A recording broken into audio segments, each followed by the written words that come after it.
What is going on, everyone, and welcome back to another Touchdowns to Home Runs. I'm your host, Noah, and I'm so glad you're here. Today we're trying something a little bit new. I've seen tons of these types of things on like Twitter, Instagram, YouTube. I've even seen a lot of other creators do stuff like this.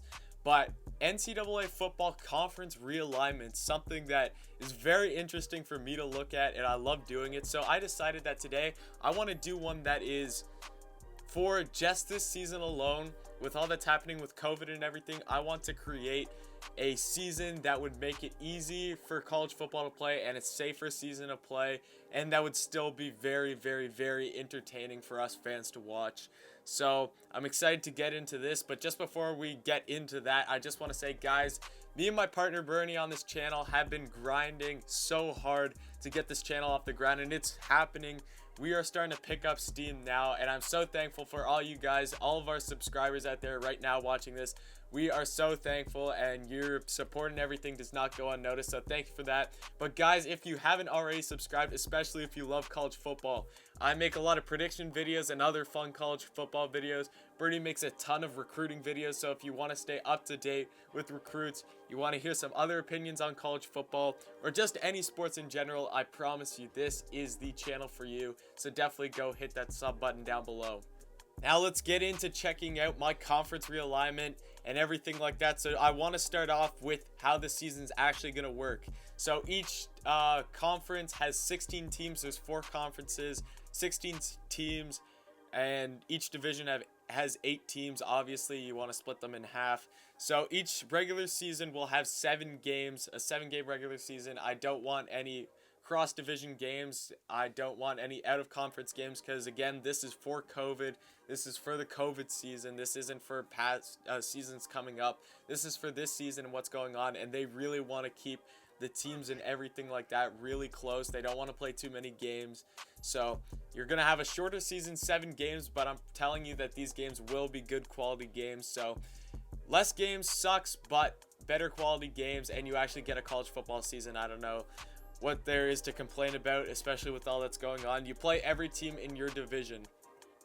8-team playoff, but the first round is the conference championship. So if you have to win your division to make it to that conference championship, same as most conferences already do. You have to win your division, then you go and play the top team from the other division. So you're going to have 8 teams automatically put into the playoff, and that way there's no committee or anything like that. If you win your division, you're in the playoffs.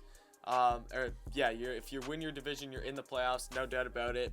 You go and play the other team across from your division, and that makes up the, what would that be, quarterfinals. If you win that, you make it to the semis, who you play, I don't know, it'll be randomized, probably like you'll do SEC, Pac-12, it could be Big Ten, it doesn't really matter. But you get what I mean. You have those 4 teams there, and then you go and play the conference, the national championship and the playoffs like it regularly is from there. But bowl games, this is something that I thought was very interesting. By the way, that conference champions play in 18 playoff, that wasn't my idea. I'd already seen that idea. I just really liked it. I forget where I saw it from, but I've seen it from a couple different things. I really like that idea, and I just wanted to use it here, but I don't want to take credit for that idea. That's not mine. But this one is the bowl games turn into you play the same seeded team as you are across the division. So let's say that we're in the SEC and my South Carolina Gamecocks finish 4th in the division. Then they go on and play the team from the SEC West, the 4th seed in the SEC West. Let's say that's like Texas A&M or Arkansas. It doesn't really matter. That's going to be your bowl game. So you actually get some good matchups. Like you're going to have the two seeds from each conference playing up against each other, and we know that that can be some 2 really good teams. There's going to be a bunch of teams who don't make that playoff that are really good, so you're going to get really solid bowl games to be able to watch, and you're going to be going up against a team that you are a lot closer in skill with than some of the bowl games that get selected just now. It's tough. Bowl games now, some of them are very lopsided. Like one, for example, I'd say Florida versus Virginia. A lot of people were high on Virginia, but I knew Florida was going to smack them that game, and Florida did. I think that putting together a lot better bowl games, like if I would have done it again, if I was in charge of the bowl games, I know this doesn't align with the whole conference play-in and everything like that. I would have done Florida versus Penn State in the Cotton Bowl, and then you go Virginia, Memphis in the Orange Bowl, just something like that. Two more equally teams, if that's how you want to put it. Virginia and Memphis are a lot more alike, and Florida and Penn State are a lot more alike in skill. So I think that would have made a much better and more entertaining bowl games there. So kind of doing that here, you're putting together equally skilled teams for bowl games. So now let's look at the actual conferences and how those line up. So first off, I'm going to start off with the SEC East. I have 4 conferences. They're the SEC, ACC, Big Ten, and Pac-12. The names don't really matter or anything like that. It's basically just a region. I just kicked out the Big Ten. I just chose 4. It didn't really matter. So basically how I chose these is on region. You want the teams to be as close as possible so they don't need to travel far. Some of these might be a bit weird to you, but this is just what I came up with and what I chose for this. So starting off with the SEC East, we have Clemson, South Carolina, Georgia, Florida, Florida State, Miami, Georgia Tech, and Auburn. 8 teams there. This would be a very, very good and competitive division. You have Clemson, Georgia, Florida, and Auburn, who are obviously the top 4. And then Florida State, Miami, Georgia Tech, South Carolina are still all very solid teams. So that would make for a very entertaining division and very entertaining division race to see who wins that SEC East. Because you're going to have to play Clemson, Georgia is going to be a game. Georgia, Florida is still going to be a game. Auburn, Clemson is going to be a game. Auburn, Georgia is still going to be a game. Florida, Auburn will happen again. Auburn, then you have Florida, Clemson. Just all of these different high-level games will all happen in this season because they're all in the same division. So, again, that would make for a very exciting division and lots of good games to happen in that division. Next up, we got the SEC West. You got Alabama, LSU, Arkansas, Ole Miss, Mississippi State, Texas A&M, Texas, and TCU. Adding in a lot more Texas teams in here. That's going to be fun. You get Texas LSU still, Alabama LSU still, but then you have like teams going up like Texas Alabama doesn't usually happen. 2 very classic teams. Love to see that game. TCU's also thrown in there, and they can be a good team. Texas A&M still in there, and then you got like Ole Miss, Arkansas, Mississippi State, who are on the weaker side. But again, this is really Southern football. These are these good old Southern teams that you love seeing play. So SEC West very competitive as well as the other half of the SEC. If you've had this conference in total, this is by far the best conference in this whole thing by far if you add all these teams together.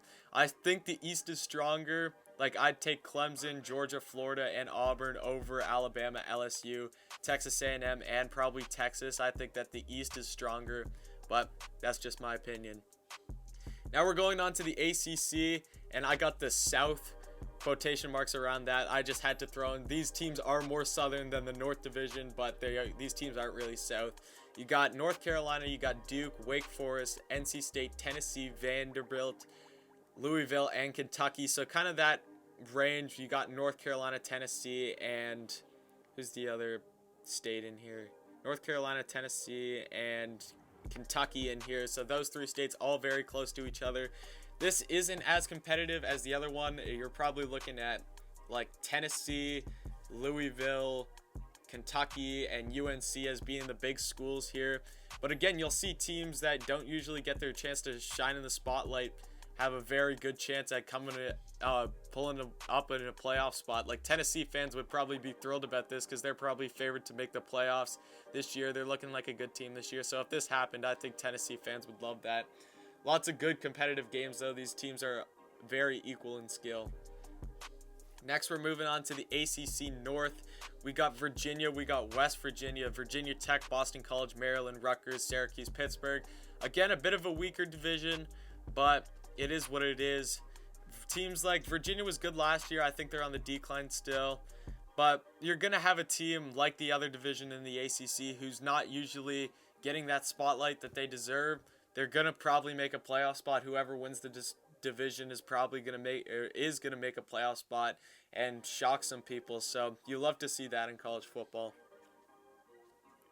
Now we got the Big Ten. Big Ten East, you got Ohio State, Michigan, Michigan State, Indiana, Purdue, Penn State, Illinois, Northwestern. You still got the Big Four in here, Ohio State, Michigan, Michigan State, and Penn State. So all those games are still going to happen, all those great games. Indiana was a very, very, very good team last year, so if you have them in this conference, they can still shock some people. Illinois, Northwestern, and Purdue obviously on the weaker end, but you're always going to have some weaker teams in divisions, but you still got that good meaty part of the Big Ten in here where you got Ohio State, Michigan, and Penn State, and then also Michigan State. But you're still going to get Ohio State, Michigan. You're going to get Penn State, Ohio State, and you're going to get Michigan, Penn State. All those games still happening. Next, we're moving on to the Big Ten West. Here we got Wisconsin, Minnesota, Iowa, Iowa State, Nebraska, Kansas, Kansas State, and Missouri. So kind of those Midwest teams, lots of those. Minnesota, Wisconsin, two very good teams. Iowa always proves that they're a good team. Nebraska is a very good program, but they just haven't played like it lately. You're adding Missouri there from the SEC. Missouri is on a bit of a decline, but still this is a very solid division. Kind of the same as what they already have, just adding on a few other teams and getting rid of some. But you still got the main three teams there in Wisconsin, Minnesota, Nebraska, Iowa. I know I said three, but you're still adding in like Iowa State is a very good team still. And having Iowa State, Iowa play again, I love that. So I think that this division is very well put together. Now here's kind of the weird one. You go to the Pac-12. This is what I call the Midwest. Having Oklahoma in the Pac-12 doesn't make any sense, but it's just how it ended up. You got Oklahoma, Oklahoma State, Baylor, Texas Tech, Utah, Arizona, Colorado, and Arizona State. Very competitive. You got Texas teams, you got Oklahoma teams, and then you got Colorado and like Arizona and Utah teams. So these teams are a bit more scattered than all the other divisions. It's just how it played out. I know it's weird, but that's just how it played out in my opinion in me doing all of these. Oklahoma's obviously looking like the front runner here, but you still got Oklahoma State. If this happens, you got Chuba still there. You got Baylor, who had a very good season last year. Then you got teams like Colorado can be good at sometimes. Arizona State can shock some people at sometimes. Utah was a very good team last year. You have all teams like this who you have no clue could shock some people, especially Oklahoma, who's been the front runner of the Big 12 for so long. Maybe throw in some new teams in there, get them playing some new teams, and maybe the outcome will be different. So very interesting in that one. And then you got the Coastal Division. This is all Pac-12 teams. You got Washington, Washington State, UCLA, Southern Cal, Oregon, Oregon State, Stanford, and California all in this one. So Oregon's probably looking like the front runner. You got Oregon and Southern Cal as being the two big ones. You also got Washington in there. Again, very competitive division. But in the end, I think that the best conference by far is the SEC East. And I mean the SEC, and I picked the SEC East as being the best division. It's just so stacked compared to some of these other ones. But with COVID going on and everything, I'm not saying that these exact realignments will happen, but I could definitely see some tweaking around in how these schedules are going to work and everything, just because they don't want teams traveling too far and spreading around the virus and everything like that. So divisions like these could definitely happen, in a format like this could definitely happen. I wouldn't be surprised if college football went out and did something like this. But this is just my thoughts. This is something that I want to put together for fun, and I hope you guys enjoyed checking out my conference realignment. And thank you so much for watching this video, guys. I really appreciate it. Like the video, comment anything about this realignment at all down below. I'd love to hear from you and hopefully respond to you. Subscribe, and thank you for watching, and come back next time.